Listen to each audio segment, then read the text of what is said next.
Bonjour à tous, au sommaire de ce nouveau numéro de Madewis On TV, intéressons-nous au rugby féminin. Pour cela, nous irons à Sisteron dans les Alpes de Haute-Provence. À un mois du championnat du monde, nous parlerons handball à travers des images du club d'Oriol Saint-Zacharie. Et puis nous terminerons en roue libre avec un gros plan sur la préparation hivernale des coureurs cyclistes de l'AVC Aix-en-Provence. À Sisteron, dans les Alpes de Haute-Provence, le rugby n'est pas uniquement un sport réservé aux hommes. Le rugby féminin à 7 fait des émules. Les jeunes filles sont de plus en plus nombreuses à taquiner le ballon ovale. L'effet des Jeux Olympiques de Rio a certainement contribué à cet enthousiasme. Oui, une catégorie à part à Sisteron. On est un des seuls clubs du 04-05 à avoir des cadettes au niveau des féminines. Une sélection 4-5 filles qui jouent aussi en sélection en moins de 15 ans. Et un bel effectif qui commence à grossir, parce qu'on arrive à une vingtaine de jeunes filles cadettes, seniors et minimes représentées sur le club de Sisteron. Il y a quelques jours au stade de la Chaumiane, le club organisait un tournoi 100% féminin avec la présence de 6 équipes. Plaquage, mêlée sur le terrain, ces demoiselles prouvent qu'elles ont autant d'arguments à faire valoir que les garçons. Vous les poussez, pareil sur les déblaiements, on est bloqué au sol. Oui, effectivement, l'engagement des féminines est énorme parce qu'en fait, quand elles sont dans leur match, elles sont vraiment dans leur match. Elles se donnent à 200%. Un match, c'est 2 fois 7 minutes. Elles n'ont pas le choix. C'est tout de suite ou jamais.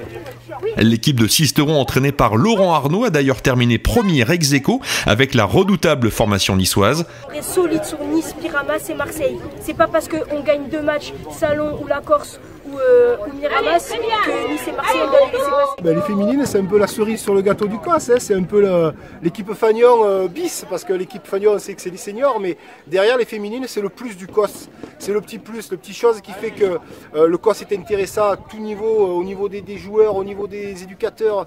Alors tous les éducateurs viennent volontiers regarder ce qui se passe au niveau des féminines et puis venir apporter leur soutien. Là, je suis en train de discuter avec vous et c'est un autre éducateur qui échauffe les féminines actuellement.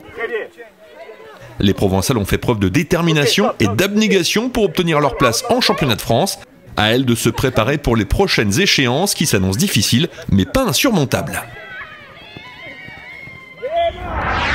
On vous en a parlé lors du précédent numéro de Madewis On TV. Le handball se porte bien en Provence, d'autant que dans un mois du 11 au 29 janvier aura lieu en France le championnat du monde. C'est dire l'effervescence qui règne actuellement dans les clubs. C'est le cas à Oriol, un petit village situé près de Marseille. Il y a quelques années, le club a fusionné avec la commune voisine de Saint-Zacharie. Aujourd'hui, le COS Handball compte pas moins de 250 licenciés, des moins de 12 ans en passant par les moins de 18, avec des résultats très prometteurs en Ligue, sans oublier l'équipe première aux portes de la Nationale 3, avec dans ses rangs d'anciens joueurs qui ont côtoyé le haut niveau. En pleine période hivernale, il est temps de penser à la reprise de l'entraînement. Le week-end dernier, les coureurs élites de l'AVC Aix-en-Provence sont remontés sur leur vélo pour participer à un premier rassemblement. Histoire de se mettre en jambes, ils ont effectué 2 sorties de 110 km chacune. C'était un week-end riche en émotions. On a fait 2 belles sorties de 3h30. Aujourd'hui, on a monté le fameux col de l'Espigoulier. Pour ceux de la région, apparemment, c'est le col, c'est le monument. Nous ne connaissait pas, mais voilà, c'était sympa. Et voilà, on a fait une petite cohésion hier soir, on est allé boire un petit coup et voilà, on a appris à se connaître. C'était un beau petit week-end, il a fait beau et c'est parti. L'occasion pour les recrues Johan Barbas, ancien vainqueur du Tour des Pays de Savoie, Guillaume Hutin, multiple champion de Champagne, Mathieu Caramel qui est entré à de nombreuses reprises dans le top 10 la saison dernière, et Elie de Carvalho de faire connaissance avec le reste du groupe. Ils ont l'air gentils, du coup ça va. Après on va voir sur le vélo et encore ce que ça donne, mais pour l'instant ça va.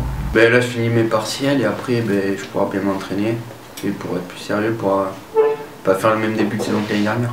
Autour du manager de l'équipe, Jean-Michel Bourgoin, les coureurs ont aussi pu découvrir le programme de course de la saison 2017. Cette année encore, l'AVC Aix-en-Provence participera aux plus grandes classiques françaises et italiennes.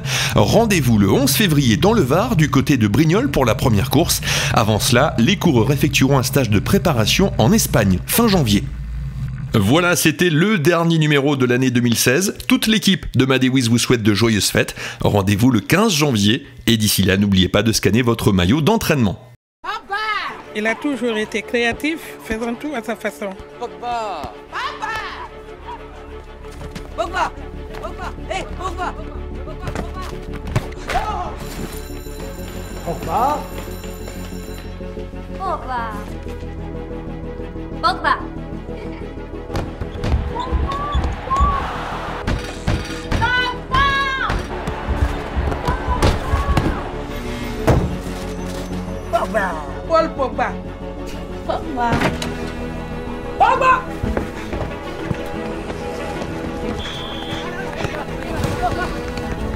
Pogba.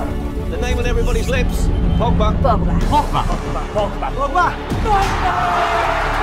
Pogba. Pogba.